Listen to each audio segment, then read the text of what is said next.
Hello,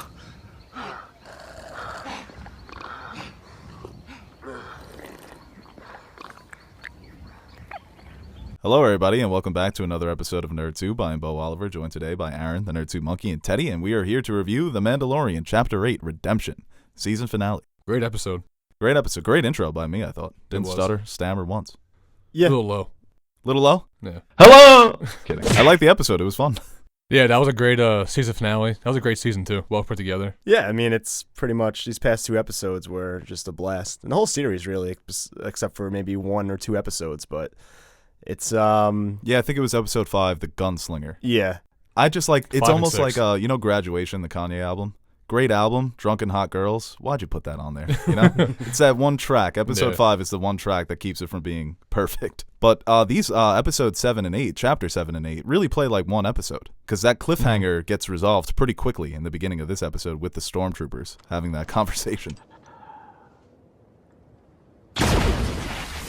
This whole season, every episode kind of had their own arc, and it was an adventure serial, but these last two were very much connected, and I love that. And you kind of had your little adventures throughout the season, and here they wrapped it up pretty well, and it's just a great episode, and a lot of fun. Yeah, they really set the tone for the rest of the seasons, too. With that ending, how they're gonna have him travel the galaxy. Yeah, which it's gonna be how they set it up this year too, because it seems like every episode was, like you said, its own episode, and it seems like the next season, it can be each episode can stand alone by itself too, where they go to each planet trying to find his race. They set up some interesting things for Baby Yoda's past and his future, where this character is going to go and where he comes from. That they're actually going to explore that. That's the main objective of possibly the upcoming seasons. I'm kind of happy now the way they did it, because the whole time we kind of wanted more of a Baby Yoda, but these last two episodes really, really helped out. It really made me not want to know more now in the first episodes. You're happy that they're keeping it a mystery. Right. So now you can explore it in the next season, and you can extend this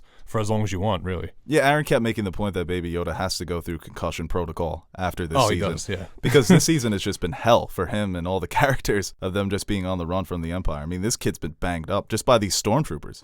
Yeah. I couldn't believe this. I've never wanted Stormtroopers to die. I was yelling at my TV. Fuck you, Jason Sudeikis. Seriously. I couldn't place it when I was listening to it the first time, but on Twitter they confirmed that it was Jason Sudeikis. And classic Favreau-style writing reminded me of his scripts for Iron Man and some of the comedies that he's worked on. But this was very funny. Taika Waititi and Favreau, that's such a great combination. He's the fucking man, dude. Yeah. He's so great. He is. And these past two episodes with Deborah Chow and Taika Waititi, their direction has been amazing. And this episode felt very Taika Waititi-ish. And this scene, even though I hate these Stormtroopers for hitting my man Baby Yoda, it was pretty funny. The way they're talking back and forth, it kind of just felt like two guys, we're just Stormtroopers. Two regular guys in the Empire, just trying to make a living. But when they were trying to shoot the can or whatever it was and they were missing, that was a nice little meta moment, but it was pretty funny. Yeah, shooting the can was funny. And they did that with Bill Burr when they call him an Imperial sharpshooter. That's not saying much. I wasn't a stormtrooper, wise ass. Are they taking jabs, or are they just going back to... I think it's just fun. Like a reminisce. Blast points, too accurate for sand people. Only Imperial stormtroopers are so precise. It's just poking fun at how ridiculous the stormtroopers have been. Take over. But now they're kind of embracing it. It's like Right. These guys aren't elite soldiers. The Purge troopers and the Death troopers, those guys can hit a shot. Force the forces with me. I'm one with the force, the forces with me. All right, you got to start an army with stormtroopers or Roger Rogers. Who you taking? I'm taking Roger Rogers. They're goofy, they're annoying, but they get the job done. They follow orders. They slaughtered Gungans in Phantom Menace. People forget about that. Till General Jar Jar Binks took control. That guy. And then IG-11 shows up, and I think this was the character description that he keeps being mistaken for an elite bounty hunter. But his protocols have been changed, and now he's a nurse droid. He really is, though, an elite. He's an elite fucking trooper right there. He's got some firepower. Mando was like, you don't have firepower like that. He's pretty formidable. Yeah. He knows how to take out a couple troopers. Those poor guys. Yeah. Fuck them. Get that kind of beatdown? Yes, for punching Baby Yoda, yes. Yeah, they deserve that. Punch him in the head. Broke his wrist and broke his arm, and Jesus. I like how they're on the comm talking about Moff Gideon, saying, oh, he just shot down another officer for interrupting him. I get the point. You get the point? Yeah. And then it goes back to Moff Gideon. He's got them cornered in that building. One of the best parts about this season is just putting these characters in situations where you feel like they're not going to get out of it. Because that ending for episode 7, that's a tough cliffhanger. Oh, yeah. And right here, Moff Gideon setting up the E-Web and threatening them, calling them out by name like a pissed-off parent, using full names. And we get a lot of information here about our characters. Yeah, we got the backstory finally on... Din Djarin. Yeah, and what's her name? Cara Cynthia Dune. Cara Cynthia Dune. Yeah. Yeah, it seems we find out why she hates Imperial so much. You know, she's from Alderaan. Right.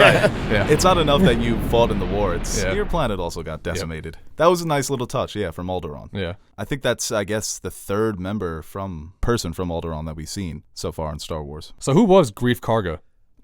He reveals that he was a disgraced magistrate, so it's kind of like a judge or a law, somebody who enforces the law. Okay. So he probably worked for the Empire. Okay. Yeah, he was probably holding court during the days of the Empire. He's one of my favorites, man. Carl Weathers as Greef Karga. This guy is such a dirty scoundrel, like the original trilogy days. Yeah. Gets strong Han Solo, Billy D vibes from him, Lando vibes. Mm-hmm. His whole concern is, can I make money? Am I gonna die? Yeah. And then you made the point at the end when he's like, they just got rid of the Empire and he's already trying to hustle him. Oh, he's already rebuilding the guild. Yeah. He's like, your rates just went up. Yeah. I've got a job for you. What? No, yeah, this is a great scene too. We get some more backstory on the Mandalorian, how he wasn't born on Mandalore, but he kind of, it's not a race, but he kind of was taken in by them and trained to be. Yeah, it's a creed. Apollo Creed. Right? That was weird when Rey said her last name was Creed, but now it makes sense. Yeah. But yeah, that was a cool scene. Every time, even in the, I think it was the second episode or third, when you just have a bunch of Mandalorians in battle. It's just that third episode, cool. yeah. They're flying around doing their thing. They had those throwback blue uniforms on. And I like that they use the battle droid from the prequels that's not Roger, but these guys kind of have some Terminator vibes to them. They look scary. Yeah. And the CGI looked good. They seem like the most badass droids they have in Star Wars. Yeah, just mindless killing machines. Yeah. And his origin story, almost. Like the character in Watchmen, Will Reeves. Kind of his home world is destroyed and he's taken away to be raised by other people. It seems like Moff Gideon had some serious part in in his world being destroyed, in his planet. Yeah, his official title was he was an officer in the Imperial Security Bureau, which was the secret police on Mandalore. So he was basically like the head of the Gestapo. Yeah. Jeez. So he was Wanda. Yeah. He was like a tracker almost, just purging people. We'll talk about that, his connections to Mandalore. That was so badass. You know what was badass too? IG-11, just rolling up on the bike. He was. Yeah. That was great graphics too. The whole season, really, it kind of looks, there's a lot of action sequences that you can just rip it from a big budget Star Wars movie and it would look exactly the same. And that's awesome what they were able to do. And kind of making it feel like you're back in the Star Wars world, even though it is a streaming service, television series. But yeah, him coming in, Baby Yoda laughing on the bike is probably my favorite thing I've ever seen. He's having the time of his life. Yeah. Again, though, I mean, they try to protect Baby Yoda, but he's just an afterthought. He does the quick turnaround, but even when he gets off the bike and he's firing, he's still in the fucking he's like right in the fire. They know what sells. Yeah. They need to have that cute little face front and center. I know, but like... No, child endangerment here is just... Yeah. If he wasn't force sensitive, I don't know what would happen. No, they'd be screwed at this point, yeah. But that's an awesome... I mean, IG-11 and both of his action sequences this season have been awesome. When he hops off that bike and does a little slide. Oh, yeah. Taika can direct action, man. Taika, he's good, man. He's known for his quirky comedy, but he can do action, he can do emotional. He's just good. And his style of comedy, too. I mean, it changes and adapts to what he's doing. Like, Thor Ragnarok's very different from Hunt for the Wilderpeople, Jojo Rabbit. And this, I mean, it felt very natural, and it was implemented in the right areas. It's funny because we've had so many directors come into Star Wars, and they don't really know how to nail that Star Wars comedy. They think just being funny, having punchlines. And Taika, that just shows how good he is with comedy, where he can adapt. Where instead of forcing it, knowing when to have a joke at the proper time. Like Greef Karga was great comic relief when he's telling Baby Yoda, do the magic hand thing. Right. But yeah, this is what sparks IG-11 coming through. It sparks the rest of the gang to really come out of hiding. Cara Dune with her minigun. Mando, when Mando comes out of that door, gets dinged in the shoulder, doesn't care. Even feel it. No, he didn't feel that at all. His action sequence alone was great. Just the way he moves in that armor, it doesn't feel like it's really that fake. It looks like he's really trying to struggle in that thing. Mm-hmm. That's what I've liked about the action in this series is that it has some weight to it. He's not going around doing all these crazy moves. Like, he's very much a capable fighter, but, you know, he does get roughed up every now and then. So it makes it that much more believable. I've always appreciated that from all the fight sequences involving the Mandalorian this whole series. Once again, Grief Karga, just here to help. Everyone else is doing Guy's something really fucking cool. useless, man. He's just hiding useless. in the corner. He shot a couple people. Well, he doesn't He's in have the corner armor. doing shots. I know, yeah. He's out there doing shots. Mando has Pull this out. fucking Valyrian steel armor. Nothing can penetrate. Yeah, Grief Karga was doing shots before this battle. That wasn't blue milk. And then Moff Gideon walked out. He reminded me of Gus Fring when Gus Fring walks out with the sniper in Breaking Bad. Yeah. It looked like he just walked right into the middle of the battle like, I don't care if I get hurt. He's such a good actor too, man.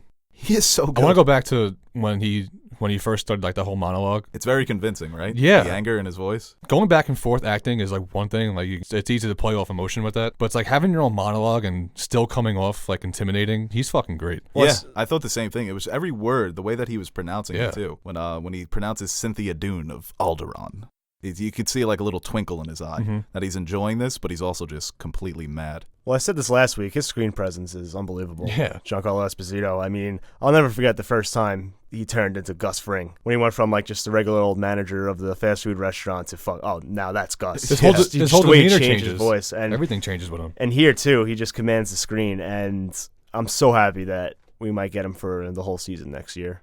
Yeah, him as the main villain against Pedro Pascal.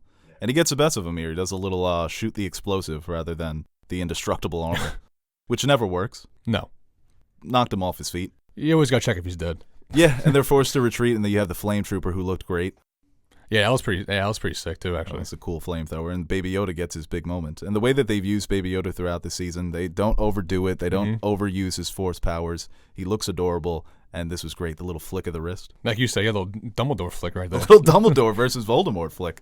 He's been working on that. So the way they wrapped up Baby Yoda, are you happy with power-wise? Like they didn't go too crazy? Oh, yeah, definitely. Because his force power, that's been the big complaint, that people don't train and they know how to use the force.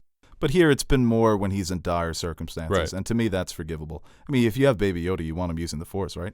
I'd give him a Absolutely. little baby lightsaber. I'd forgive that, too. I thought at the end it was a pull out a baby lightsaber. He's like, oh, what's that they have? It's like a little necklace with a lightsaber on it. Yeah, right. Yeah, everyone's calling Baby Yoda. How do we know it's not Baby Yaddle? No, are we going to start this debate again? Can we get a name for him, please? Can someone name him? The little thing that bothers me is when people make up quotes for him to say, and they do it in Yoda's, the way Yoda would talk. That's not how speech works. All right, let's move on. Yeah, so the Mando's he's in pretty bad condition. Can you relax with the helmet? Can you let him just save you? I thought he was going to let Kara take it off, but Me then too. You start to realize, it's going to be in front of the robot. Yeah. Because the robot has that loophole. Well, technically, I'm not alive. The way he pulled the gun out on him, though, that was cool. That's what I'm saying. I'm like, can you just fucking relax, Try it man? and I'll kill you. All right, I'm just trying to save your life. Fine, whatever. I like the way they did. They kind of teased the helmet. I think it was obvious that he was going to take it off, but I know a lot of people might not have liked that, but I think they did it in a way that's both satisfying and kind of keeps the lore of the Mandalorian, because it is a technicality. You're not living, Yeah. dumb robot. Well, I think what they do later in the episode with the Mandalorians being wiped out or fleeing, maybe the Creed is over. So in season 3, he can have the helmet off, still wear it for battle, but maybe there's it's like Jon Snow not being part of the Night's Watch because he died, something like that. And it's cool, Pedro Pascal, good-looking guy. You gotta let it show every now and then. And I'm glad that they didn't. He had cuts. He was bleeding. His hair was all messy. Like Kylo Ren when he takes off his helmet in The Force Awakens. Dude looks like an Abercrombie and Fitch model. That's what I said to Aaron when you left the room. I was like, he looked exactly how I wanted him to look. Yeah. Beat up and dirty. And nice humor there when IG says you've suffered damage to your central processing unit. Most of the times when you throw in a comedic aspect in that one serious scene, it's like it can get annoying. But that's what we were talking about earlier with where he can put his comedic relief in there and it's good. Yeah. And it's funny. Like I enjoyed that. It was perfect. Yeah. And he keeps his promise to Cara Dune to bring back Mando, and he gives him the Bacta spray. That's nice. Yeah, we need that here. Yeah, whenever I sprained my ankle in youth basketball, they would spray it. I'm pretty sure it was just nothing. I think it's like ice. Yeah, it's a That's what they mental spray thing. it with, Yeah, it's just ice. It's just cold air. Yeah. And that's cool that they're looking for the Mandalorian covert. And it's nice that they set this up in the earlier episodes and then it came back.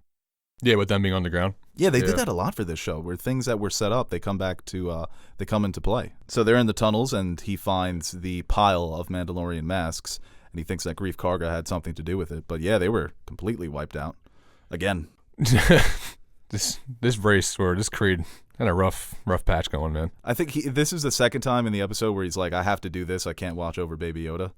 5 minutes ago, it's like, I'm dead. You have to watch the child. Yeah. 5 minutes later, it's, I have to get rid of all this stuff. You have to watch the child. Yeah. Just say you don't want to watch the child. The armor, she's fucking badass, man. Cool how she mentioned the Jedi and she knew of what he was talking about, the Force abilities, which I know they try to explain it as best they can. It still baffles me how no one knows what the Jedi are. Part of me, I wanted Quill to explain what he knew about the Jedi. I'm pretty mad that we didn't get that.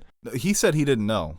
He only known about Force abilities. He didn't know about the Jedi. Oh, yeah. Okay. And I know, like, the Empire, they tried to get rid of all that, but, like, the whole rebellion knew about Luke, and it's 5 years, like, 5 years from that. The face of the rebellion is a Jedi. Yeah. A New Hope.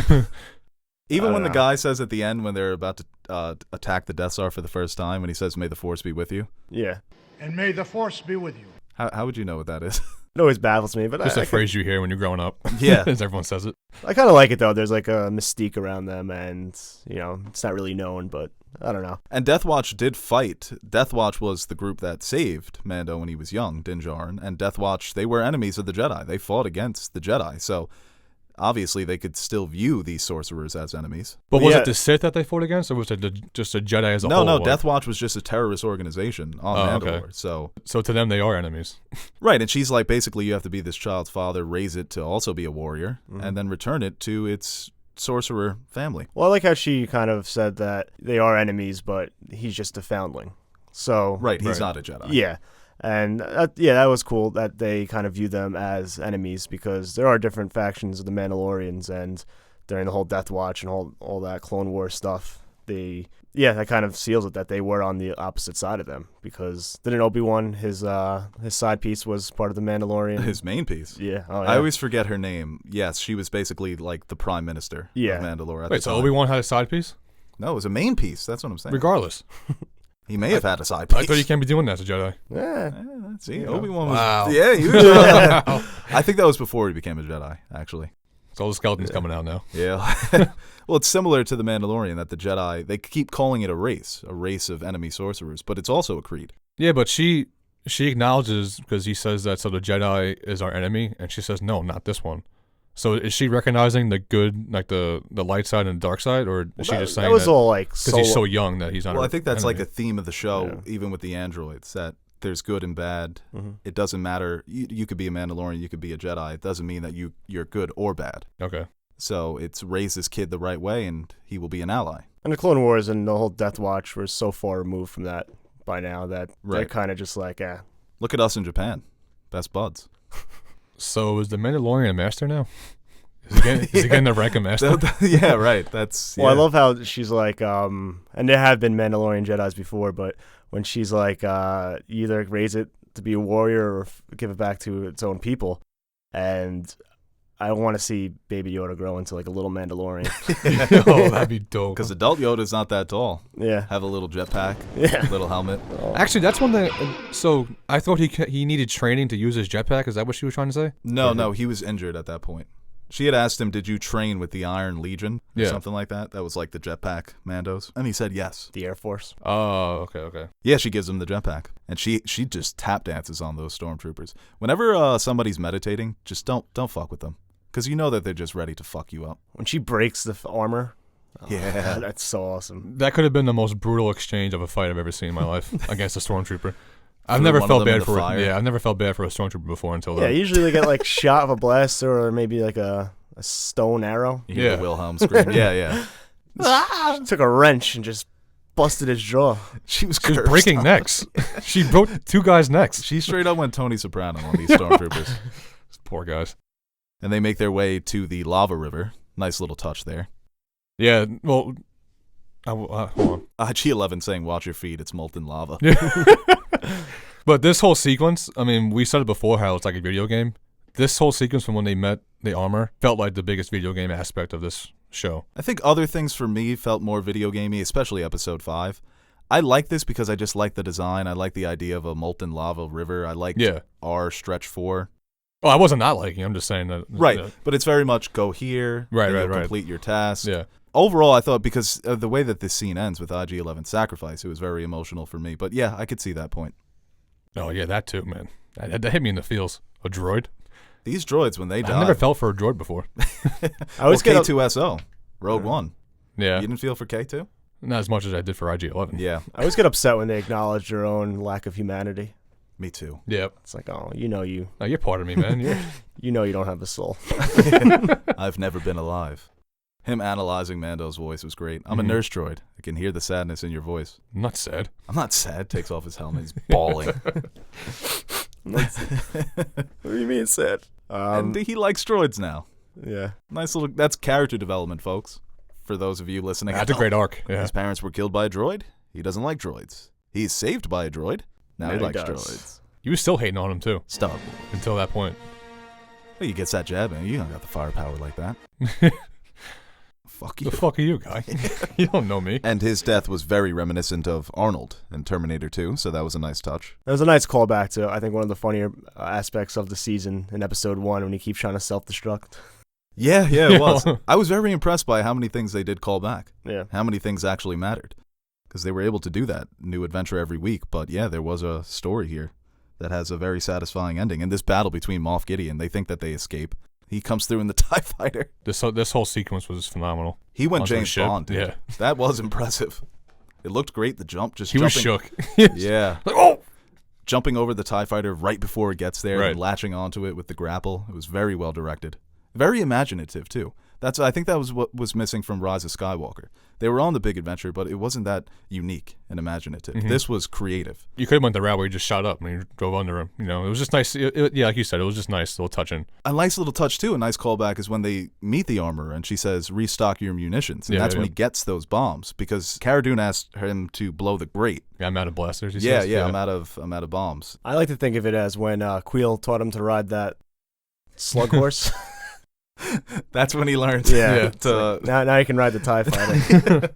you're a Mandalorian. Yeah. I mean, the show has a lot of like goofy aspects to it, but it's just so much fun. And when you can include sequences like this sequence and that actually make you go, wow, that's awesome. It was awesome. It's just a blast. And I love these ridiculous Imperials who think that they can use a TIE Fighter to shoot people who are running. It's for space battle, They always miss. Right, they yeah. always miss the targets on the ground. I want to drive a TIE fighter. Yeah, I'd like to take a spin. Right? It just seems like it's so fun. Like you like your own little thing, like a little box car. Yeah, they're quick, but they're always getting taken out. Let's see you drive one. You kidding me? we talked about it earlier, but when Grief Karga, thinking about the future, is like, all right, now that the Stormtroopers are gone, we can bring back the Rebuild. Bounty Hunters Guild. That man was networking right away on social media. He put a post out.